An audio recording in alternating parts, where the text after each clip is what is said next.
suis réveillé le matin avec une douleur à la jambe gauche. J'ai regardé, elle était nettement plus grosse que d'habitude, jambes enflées, quoi. Voilà. Avec des phénomènes de tension, des élancements, etc., etc.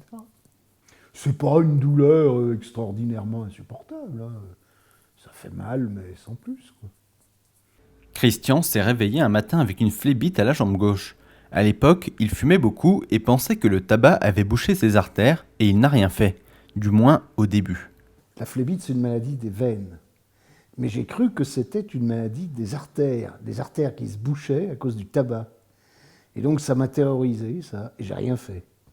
Je me suis mis la tête dans le sable, tu vois, pendant une semaine. Et donc la phlébite, s'est transformée tout naturellement en embolie pulmonaire. C'est-à-dire que tu as un caillot qui monte comme ça et qui vient au poumon. Et puis là, voilà. Donc je me suis dit, tiens, je me suis trompé. C'est pas les artères, c'est les veines. Et donc je suis allé voir mon rhumatologue qui m'a dit, ah, c'est pas mon métier, mais à mon avis c'est une phlébite. Il m'a envoyé chez un angiologue qui m'a dit oui, c'est une phlébite, c'est aussi une embolie pulmonaire.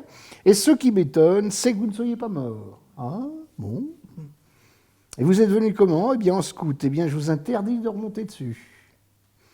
Christian a donc été naturellement pris en charge comme un patient atteint d'une phlébite. Mais seulement voilà, Christian n'en a pas le profil, il faut chercher plus grave. Et puis au bout d'un moment, on m'a fait des piqûres et tout ça, et puis je suis pas mort, effectivement.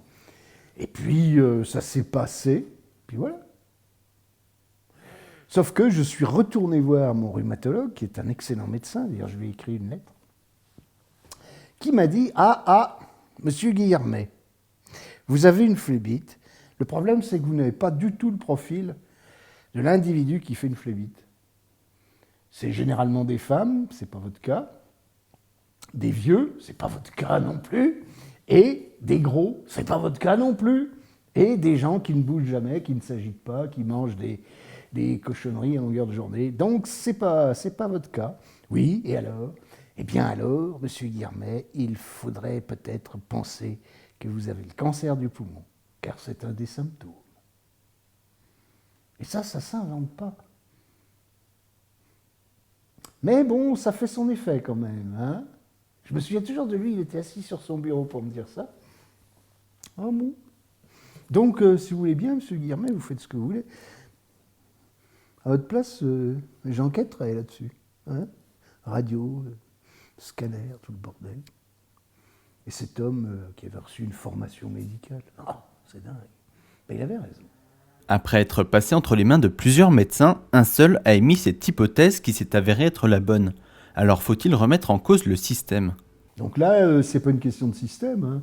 C'est une question de savoir médical, voilà. Une réaction? Un témoignage? Commentez ce reportage sur dijonsanté.fr.